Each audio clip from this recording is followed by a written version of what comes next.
The power of your subconscious mind. Hello दोस्तों, ये किताब खास आपके लिए लिखी गई है, आपको ये जानकारी देने के लिए कि आपके सबकॉन्शियस दिमाग में इतनी ताकत है जितना आप सोच भी नहीं सकते, और इसकी जादुई ताकत से आपको वाकिफ कराना ही इस किताब का मकसद है, ताकि आप इसका भरपूर फायदा उठा सके।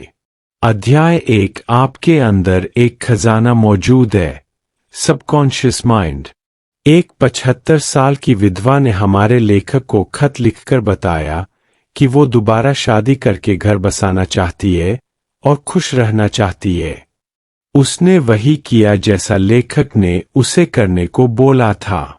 वे औरत खुद को बार बार याद दिलाती रहती थी कि वो एक खुशहाल शादीशुदा औरत है और अपने पति से बहुत प्यार करती है।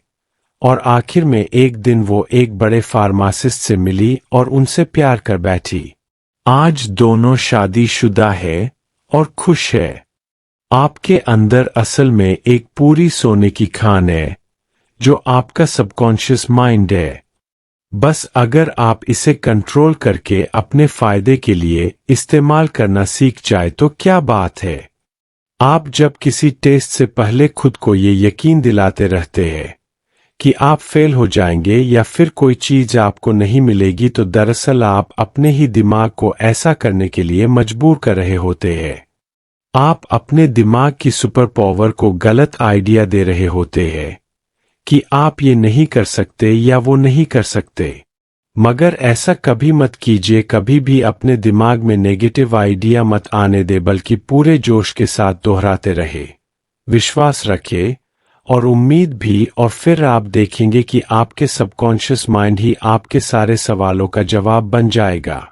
अध्याय 2, आपका दिमाग कैसे काम करता है। एक बूढ़ी औरत को यकीन हो चला था कि उसकी याददाश्त चली जाएगी, मगर उसने अपने दिमाग को यही यकीन दिलाए रखा कि ऐसा कुछ भी नहीं होगा, बल्कि वे खुद को यकीन दिलाती रही कि उसकी याददाश्त दिन ब दिन बढ़ती जा रही है। अब ये उसका मजबूत विश्वास ही था कि सच में उसके साथ ऐसा ही हुआ। हमारे दिमाग का कॉन्शियस और सबकॉन्शियस हिस्सा एक दूसरे से अलग होने के बावजूद आपस में जुड़े हुए हैं। जो कुछ आप सोचते हैं वो अपने कॉन्शियस माइंड वाले लेवल से सोचते हैं, और जो भी आप करते हैं छोटी से छोटी चीज वे आपके लेवल को अफेक्ट करती है। हालांकि ये समझना जरूरी है कि सबकॉन्शियस और कॉन्शियस लेवल दोनों अलग अलग नहीं है, बल्कि एक ही दिमाग के दो अलग लेवल है। कॉन्शियस माइंड वो है जो सोच विचार करता है, और सबकॉन्शियस माइंड आपकी हर सोच पर विश्वास करके उसे अपना लेता है। जो कुछ भी आप सोचते हैं और करते हैं उस पर माइंड पूरी तरह यकीन करता है। उदाहरण के लिए हिप्नोसिस के पीछे सिर्फ एक वजह यह है कि आपका माइंड इस पर यकीन करता है, और फिर आपसे जो कहा जाता है उसे आपका कॉन्शियस माइंड बिना किसी जिद के उसे मानने लगता है। फिर आप चाहे सही या गलत जो भी विचार रखते हैं उसे ये बेहिचक अपनाने लगता है। तो याद रखिए कि आप अपनी कश्ती के खुद ही मालिक हैं। सारा कंट्रोल आपके हाथों में है, तो सोच समझ कर चुने, अच्छा चुने और अपनी खुशियां चुने। अध्याय 3, आपके सबकॉन्शियस दिमाग के काम करने की जादुई ताकत। एक स्कॉच सर्जन डॉक्टर जेम्स एस्दिले ने कुल 400 ऑपरेशन किए। तब तक एनेस्थीसिया की खोज नहीं हुई थी जिससे वो अपने पेशेंट्स को बेहोश कर सके। तो उन्होंने आखिर ये किया कैसे? अपने मरीजों को मेंटल एनेस्थीसिया देकर। वे उन्हें पूरी तरह यकीन दिला देते थे कि ऑपरेशन में उन्हें किसी भी तरह का दर्द नहीं होगा और ना ही कोई इन्फेक्शन।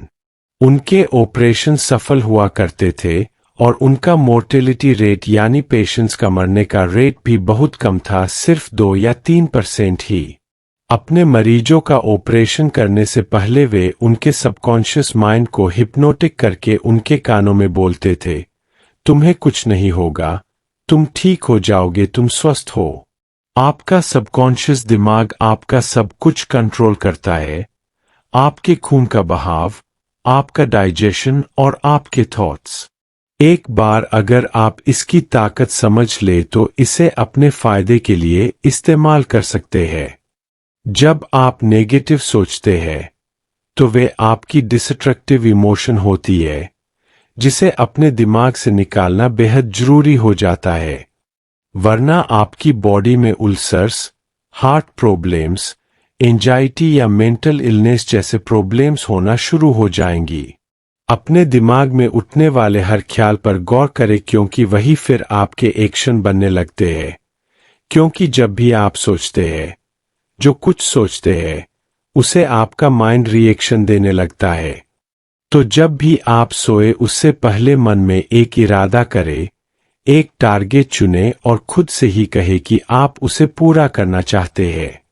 आप कुछ भी सोच सकते हैं, अपनी अच्छी सेहत, पैसा या फिर लोगों के साथ अपने रिश्ते के बारे में भी। पॉजिटिव विचारों को आने दे, अपने दिमाग को प्रोग्राम करते रहे और फिर इसके मिरेकल्स क्या होंगे ये आप सोच भी नहीं सकते हैं। अध्याय 4 और 5 मेंटल हीलिंग के पुराने और नए तरीके। 1910 का एक मशहूर किस्सा है। एक आदमी को टंग पैरालिसिस हुआ, यानी उसकी जीभ को लकवा मार गया। उन दिनों इसका कोई भी इलाज नहीं था। वो डॉक्टर के पास गया तो उसने उसकी जबान में एक थर्मामीटर रखकर कहा कि ये एक बिल्कुल नया इंस्ट्रूमेंट है जिससे उसकी जीभ ठीक हो जाएगी, और सच में कुछ ही मिनटों बाद उसकी जीभ ठीक हो गई थी और वो उसे हिला डुला पा रहा था। बहुत से एक्सपेरिमेंट में हिप्नोसिस किए गए लोगों को आसानी से ये यकीन करा दिया जाता है कि उन्हें कोई खास बीमारी है, और फिर वे लोग सच में उसी बीमारी के सिम्पटम्स दिखाने लगते हैं। क्योंकि उनका सबकॉन्शियस दिमाग कही हुई बातों पर यकीन कर लेता है, इसमें इतनी ताकत होती है कि वे उसी तरीके से एक्ट भी करने लगता है। ये अपोजिट भी काम करता है। जब किसी मरीज के सबकॉन्शियस दिमाग को यकीन दिलाया जाता है कि वो ठीक हो रहा है, तब ऐसा लगता है कि वो कभी बीमारी का शिकार था ही नहीं। आपके शरीर पर कोई असर तब तक नहीं होगा जब तक आपका सबकॉन्शियस माइंड ऐसा करने को ना बोले। हमेशा अपने दिमाग की ताकत को याद रखें। ना जाने आपके जीवन में इसकी बदौलत कब क्या चमत्कार हो जाए, इसलिए कोई भी मौका मिस न करे। आज हम सब अपने सबकॉन्शियस माइंड की पावर से वाकिफ है, मगर हम में से बहुत से लोग इसका सही इस्तेमाल करना नहीं जानते हैं। उन्हें ये पता नहीं होता कि इसकी ताकत से कैसे अपनी जिंदगी को बदला जा सकता है, और ऐसा करने के लिए सबसे पहले तो ये जाने कि आपको क्या चीज हील करती है, और फिर उसे अपने सबकॉन्शियस माइंड को गाइड करने में इस्तेमाल करें। दिमाग में कोई एक प्लान बनाए, उसे काम करता हुआ देखे, फिर बुरे या नेगेटिव ख्याल ना आने दे, क्योंकि ऐसा करना बेवकूफ़ी होगी। और आखिरी बात ये कि प्रे करे और अपनी दुआओं पर यकीन रखे। अध्याय 6 मेंटल हीलिंग की प्रैक्टिकल टेक्निक। जब गोल्डन गेट ब्रिज बना तो इंजीनियरिंग कंपनी के पास एक प्लान था। इस प्लान में पहली बार स्ट्रेसेस एंड स्ट्रेन्स, स्ट्रेस और स्ट्रेन्स की बात कही गई थी जो ब्रिज पर पड़ सकता था। तब उन्होंने एक मजबूती पूरी तरह से आइडियल ब्रिज के बारे में सोचा और उसे प्रैक्टिकली टेस्ट किया गया। ये सारे स्टेप्स आर्डर में किए गए और कोई भी स्टेप पहले या बाद में नहीं अपनाया गया, वरना ब्रिज पूरी तरह नाकामयाब रहता। जिस तरह हमारी दुआएं सुनी जाती है, वे भी कुछ इसी तरह है। जो हमें मिलता है, ना पहले ना बाद में, बिल्कुल सही वक्त पर ही मिलता है। कुछ चीजें पहले होनी होती है तो कुछ बाद में। एक इनमें से सबसे पहली टेक्निक है पास ओवर टेक्निक। सिंपल तरीके से अपने विचारों और इच्छाओं को अपने सबकॉन्शियस माइंड में रखते जाए ताकि आप किसी भी तरह की सिकनेस दूर कर पाए। जैसे कि कोई छोटी सी लड़की जिसका गला खराब है और बुरी तरह खांस रही है, वो अगर खुद से मजबूत इरादे से कहे कि मेरी बीमारी जा रही है, ये दूर हो रही है, तो घंटे भर बाद ही सच में वो ठीक महसूस करने लगेगी। दूसरी सिंपल टेक्निक है विजुअलाइजेशन टेक्निक। आप विजुअलाइज करके अपने दिमाग में तस्वीर रचकर ऐसा कर सकते हैं। जो आप चाहते हैं उसे हरदम ख्यालों में रखें। आप अपने फोन या लैपटॉप पर उसकी वॉलपेपर लगाकर भी ऐसा कर सकते हैं, या फिर एक ड्रीम बोर्ड भी बना सकते हैं, या अपने सपने की फोटो कार्डबोर्ड में लगाकर रखें और रोज उसे देखें। आखिर में आती है स्लीपिंग टेक्निक, जिसमें जब आप सो रहे होते हैं तो आपकी बॉडी का एफर्ट और स्ट्रेस कम होता है। उस वक्त आपका सबकॉन्शियस एक्टिव हो जाता है और आपके विचार और भी बेहतर रंग से एब्जॉर्ब कर लेता है, जिससे आपके दिमाग और शरीर को अपनी चाही गई चीज हासिल करने में मदद मिलती है। इसलिए ऑटोस्टेशन और विजुअलाइज के लिए सोने से बिल्कुल पहले का टाइम सबसे बढ़िया रहता है। अध्याय 7, सबकॉन्शियस दिमाग की आदत लाइफ वार्ड है। लेखक Robert Louis Stevenson. Robert Louis Stevenson हर रात सोने से पहले कुछ करते थे। वे सोने से पहले अपने सबकॉन्शियस माइंड को उन सारी कहानियों से भर देते थे जो उन्हें लिखनी होती थी, और इस तरह वे कहते हैं कि उनके सबकॉन्शियस माइंड की डीप पावर उन्हें एक बढ़िया कहानी पूरी तरह तैयार करके देती है, जिसे बाद में वे लिख लेते थे। उनकी इस बात से पता चलता है कि हमारी सबकॉन्शियस ताकत कितनी जबरदस्त होती है। ज्यादातर बच्चे हेल्दी और स्ट्रॉन्ग पैदा होते हैं, ये बहुत आम बात है, मगर बीमार पड़ना और कमजोर होना नॉर्मल नहीं है, क्योंकि ये लाइफ स्ट्रीम के खिलाफ है। सेल्फ प्रिजर्वेशन हम इंसानों की सबसे स्ट्रॉन्ग इंस्टिक्ट होती है। फ्रेडरिक एलियस एंड्रयूज एक ऐसा लड़का था जिसे पोटस की बीमारी थी, जिसे स्पाइन का ट्यूबरक्लोसिस भी कहा जाता है। अपने बीमारी के दौरान वो प्रार्थना किया करता था कि वो ठीक हो जाएगा, और उसकी प्रेयर्स काम आई और वो सच में ठीक होकर एक तंदुरुस्त इंसान बन गया। सोने से पहले वो उसी स्लीपिंग टेक्निक मेथड का इस्तेमाल किया करता था जिसके बारे में आपको पहले बताया गया था, और ये तरीका काम आया। हर 11 महीने में आपका शरीर खुद को रीन्यू करता है। अपने नेगेटिव विचारों को पॉजिटिव में बदलिए, क्योंकि यही स्ट्रीम ऑफ लाइफ है कि हम हेल्दी रहे, स्ट्रॉन्ग बने और बिना किसी नेगेटिविटी, डर, एंजाइटी और जलन की भावना से दूर रहे, क्योंकि ये आपको बहुत सी बीमारियों का शिकार बनाती है। तो इन सब से बचने के लिए हमेशा पॉजिटिव सोचे। अध्याय 8, जो रिजल्ट आप चाहते हैं उन्हें कैसे पाया जाए। एक बार एक मकान मालिक था जो फर्नेस रिपेयरमैन से इस बात पर लड़ रहा था, क्योंकि वो एक बॉयलर को ठीक करने के $200 मांग रहा था। मकान मालिक ने कहा कि ये बहुत ज्यादा रकम है। इस पर रिपेयरमैन ने जवाब दिया कि वो मिसिंग पीस के सिर्फ $5 ही मांग रहा है, बाकी के $195 तो वो अपनी इस काम की नॉलेज होने की फीस ले रहा है। ठीक इसी तरह आपका सबकॉन्शियस माइंड भी बहुत होशियार है, जिसमें पास आपके शरीर, मन और आत्मा की हर तकलीफ और दुख दूर करने के अनेक तरीके हैं। हमारे फेल होने का एक जरूरी वजह होती है कि हमारे अंदर मोटिवेशन और कॉन्फिडेंस की कमी होती है, क्योंकि जब लोग ध्यान लगाकर कोई प्रार्थना कर रहे होते हैं तो कई बार उन्हें उस पर उतना गहरा यकीन नहीं होता जितना कि होना चाहिए। उनके मन में नेगेटिव विचार चलते रहते हैं, और यही वजह है उन्हें अपनी प्रार्थना का जवाब नहीं मिलता। इसलिए अपने कॉन्शियस और सबकॉन्शियस के बीच कॉन्फ्लिक्ट दूर करने के लिए सोने से पहले स्लीपिंग टेक्निक का इस्तेमाल करें। अपने सपनों को पूरा होता हुआ देखे बार बार। अध्याय 9 और 10, अपने सबकॉन्शियस की पावर को पैसे और अपने अमीर होने के लिए कैसे इस्तेमाल करें।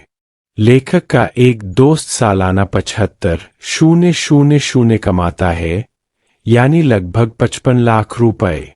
वो एक बार दुनिया घूमने के लिए 9 महीने की लंबी छुट्टी लेकर एक क्रूज पर गया।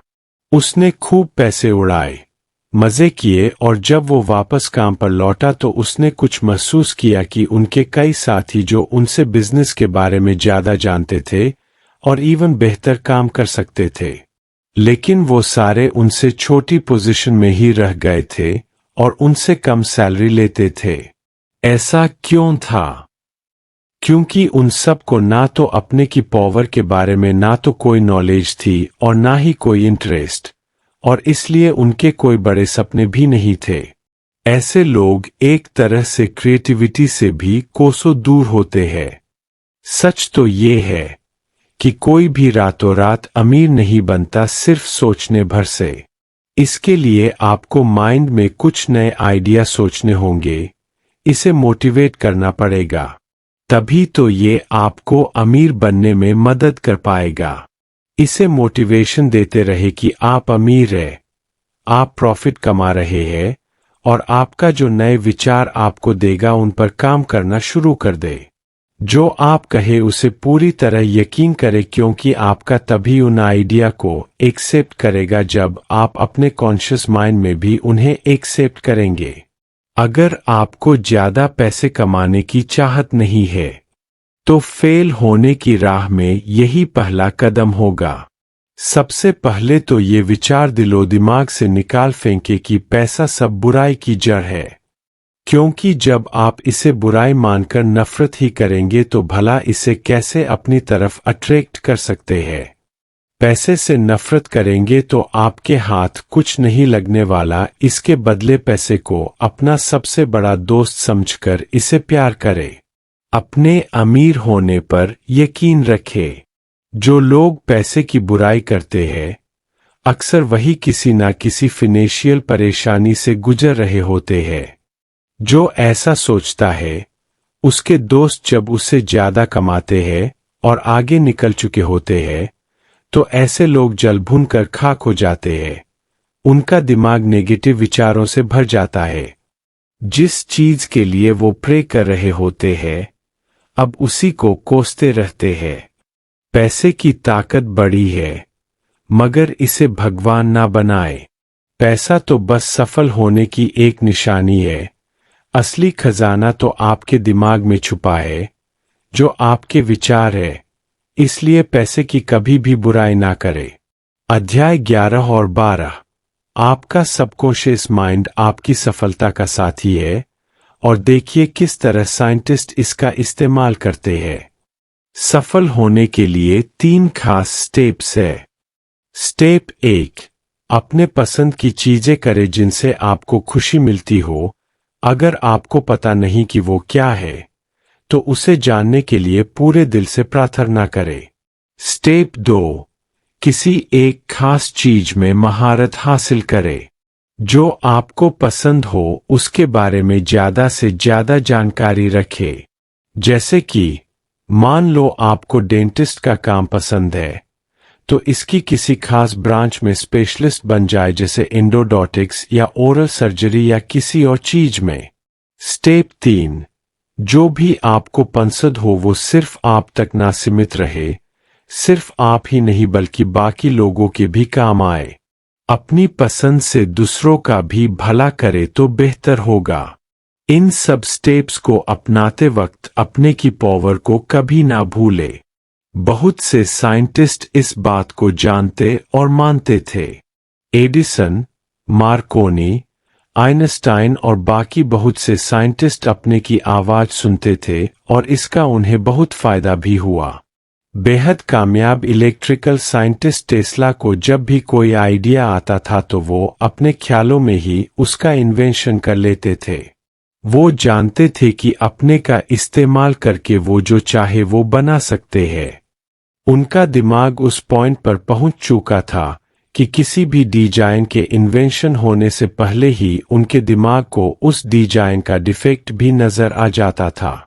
इसलिए इन्वेंट करने से पहले ही वे डिजाइन इस तरह बनाते थे कि उसमें कोई डिफेक्ट ना रहे, जिससे उनका पैसा और वक्त बर्बाद होने से बच जाता था। अध्याय 13, 14 और 15। आपका सबकॉन्शियस और नींद, मैरिटल प्रॉब्लम्स और खुशियां। एक ऐसी टेक्निक है जिसे मैं पर्सनली तब अपनाता हूं जब अगले दिन मुझे कोई काम होता है और मुझे मन में ये डर रहता है कि मैं टाइम पर उठ नहीं पाऊंगा। तो मैं दिमाग में सोचता रहता हूं और खुद को यकीन दिलाता हूं कि सुबह मैं टाइम पर उठ जाऊंगा। मैं तब तक इस बारे में सोचता रहता हूं जब तक मेरे सबकॉन्शियस माइंड में ये बात पूरी तरह बैठ नहीं जाती, और फिर दूसरे दिन मैं एकदम टाइम पर ही उठता हूं। और ये टेक्निक आज तक फेल नहीं हुई, एक बार भी नहीं। ये बहुत सिंपल टेक्निक है। इसमें आपको कोई अलार्म भी नहीं चाहिए, हालांकि फिर भी अलार्म सेट करके रखता हूं, मगर हमेशा अलार्म बजने से पहले ही मैं उठ जाता हूं, जिससे पता चलता है कि सबकॉन्शियस माइंड में कितनी पावर है। गाइडेंस का मतलब हमेशा किसी चीज से या पैसे की मदद से नहीं होता, और जरूरी नहीं कि जब आप जागे हुए हो तभी आपको गाइडेंस मिल सकती है। कई बार आपके सपने भी आपको गाइडेंस देते हैं। अपने सबकॉन्शियस की पावर को कभी अनदेखा ना करें। इससे ना सिर्फ आपकी हेल्थ पर बुरा असर पड़ सकता है, बल्कि आपकी शादीशुदा जिंदगी पर भी।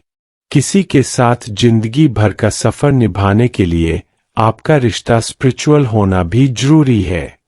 जब आप किसी से मोहब्बत किए बगैर सिर्फ पैसे, पोजीशन या अपने ईगो के लिए शादी करते हैं, तो ऐसा रिश्ता कभी सच्चा नहीं होता।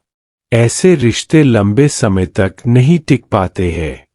शादी का बंधन किसी भी चीज से ज्यादा स्पिरिचुअल होना चाहिए, जहां दोनों पार्टनर के दिल एक साथ धड़कते हो, जहां वे एक होकर जिंदगी के सफर में कदम रख सके। आजकल लोगों का मानना है कि शादी हर प्रॉब्लम का जवाब है, लेकिन असल में ऐसा नहीं है। किसी को अपनाने से पहले आपको इसके लिए पूरी तरह तैयार होना पड़ेगा। अगर आप खुश नहीं हैं, तो अपने पार्टनर को कैसे खुश रख पाएंगे? अपने पार्टनर से ये उम्मीद मत कीजिए कि वे आपको हर खुशी देगा। खुद को खुश रखना आपकी जिम्मेदारी है, ना कि किसी और की। अपने को यकीन दिलाए कि आप अधूरे नहीं हैं, अपने आप में पूरे हैं। तभी आप किसी और से प्यार कर पाएंगे और शादी की जिम्मेदारी उठा पाएंगे। अपनी शादीशुदा जिंदगी में गलतियों को दोहराना एक बहुत बड़ी निशानी है कि आपके मन में नेगेटिव विचार भरे हुए हैं। आपका सबकॉन्शियस माइंड भी इन्हीं नेगेटिव विचारों को अपना रहा है। अगर गलती हो गई है, तो उसे स्वीकार करके आगे बढ़ जाए। अपने साथी और अपनी शादी में यकीन रखें ताकि आपका भी यही माने। हमेशा एक बात याद रखें कि शादीशुदा जिंदगी में परेशानियां आना बेहद आम बात है, और इसके लिए एक्सपर्ट की सलाह लेने में कोई बुराई नहीं है। जब आपको दांत में दर्द होता है, तो क्या आप इंजीनियर के पास जाते हैं? नहीं ना। तो आपकी शादी भी आपके दांत के दर्द से कम जरूरी मसला नहीं है। जब भी कोई परेशानी आए तो अपने रिश्ते को बचाने के लिए एक्सपर्ट की राय जरूर ले। अपने पार्टनर और एक्सपर्ट के अलावा किसी तीसरे के साथ कभी भी अपनी मैरिटल प्रॉब्लम डिस्कस ना करें। आपकी खुशियां सिर्फ आपके हाथ में है। अगर आप यही सोचते रहेंगे कि आपकी शादी टूटने की कगार पर है, तो जानते हैं क्या होगा? एक दिन ये सच में टूट सकता है।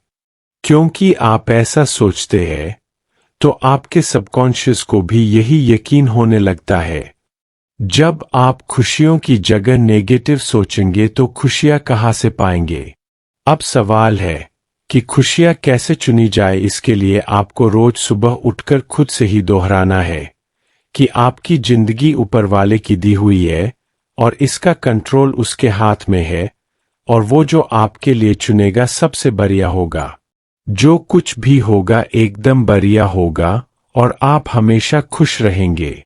अध्याय 16, 17, 18 और 19 आपका सबकॉन्शियस माइंड और इंसानी रिश्ते, माफ करना, मेंटल ब्लॉक्स और डर। सिगमंड फ्रॉइड साइकोएनालिसिस के ऑस्ट्रियन फाउंडर कहते हैं कि जब किसी की अंदर प्यार नहीं होता है तो उसकी आत्मा धीरे धीरे मर जाती है। यही बात गुडविल, रिस्पेक्ट और अंडरस्टैंडिंग के साथ भी है, क्योंकि जब आप दिल में नफरत पालते हैं तो अपनी आत्मा और दिमाग को किसी कैदी की तरह हमेशा के लिए बांध लेते हैं। जितना हो सके सबका भला सोचिए और कोशिश करें कि किसी को भी नुकसान ना पहुंचे।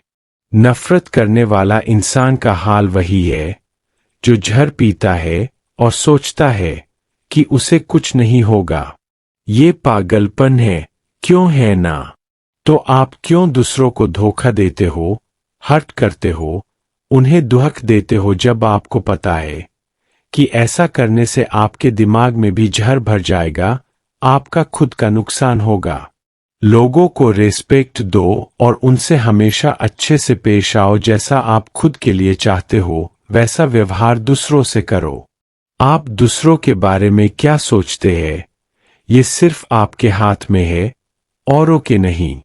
जब आपको कोई तंग करने की कोशिश करता है तो ये आपके हाथ में है कि आप क्या रिएक्शन देंगे। दूसरों की हरकतों से आप क्या महसूस करते हैं ये भी सिर्फ आपके हाथ में है।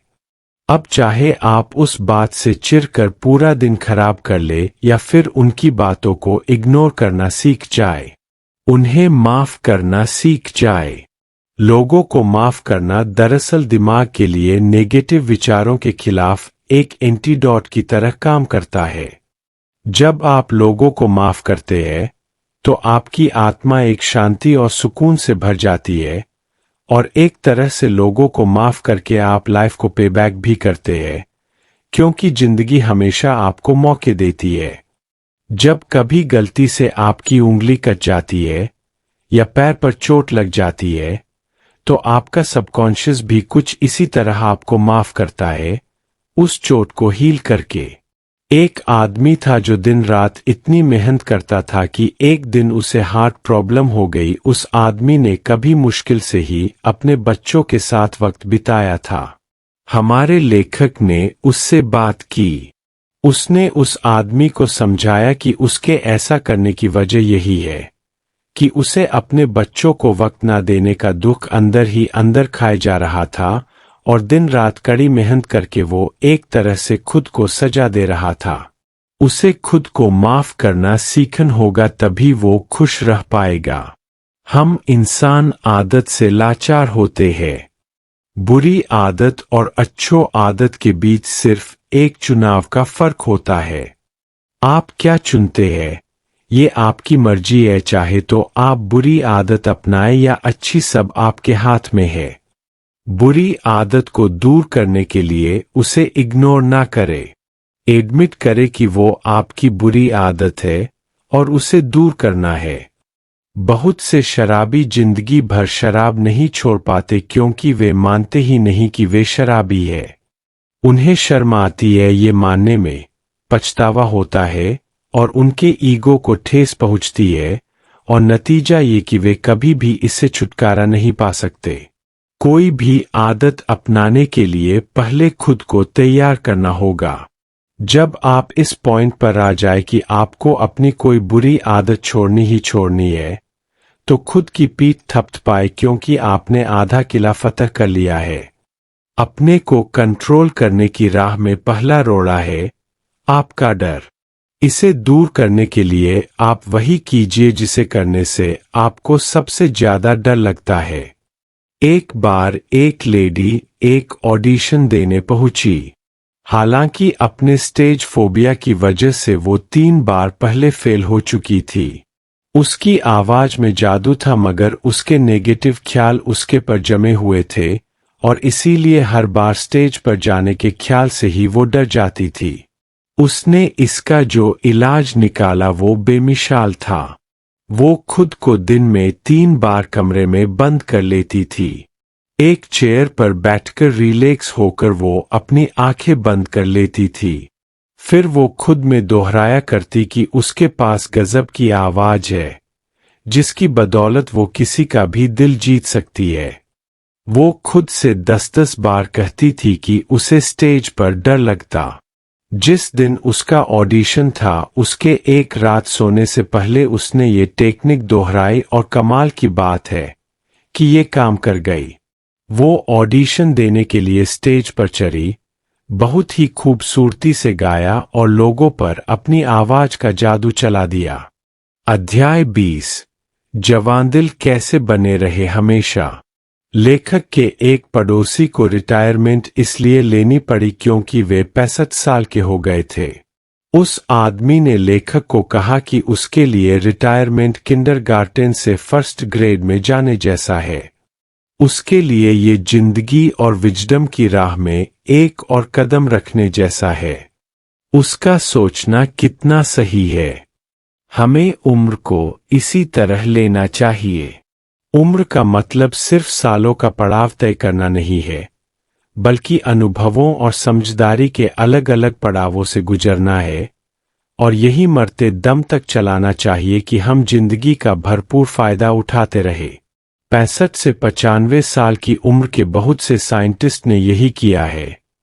उन्होंने जिंदगी को भरपूर जिया, अनुभव लिए और बहुत कुछ सीखा। जिन्हें मरने से, बूढ़ा होने से डर लगता है, उनके अक्सर ऑर्गन फेल हो जाते हैं। वे उम्र के नेचुरल प्रोसेस को समझना नहीं चाहते, इसलिए मरने से डरते हैं। जब डर उन पर हावी हो जाता है तो उनके में नेगेटिव विचार जमा होने लगते हैं, जो अपने साथ बहुत सी बीमारियां लाते हैं। दोस्तों, आपको आज का हमारा यह article the power of your subconscious mind best book summary इन हिंदी कैसी लगी नीचे कमेंट करके जरूर बताएं, और इस बुक समरी को अपने दोस्तों के साथ शेयर कीजिए। आपका बहुमूल्य समय देने के लिए दिल से धन्यवाद। Wish you all the very best.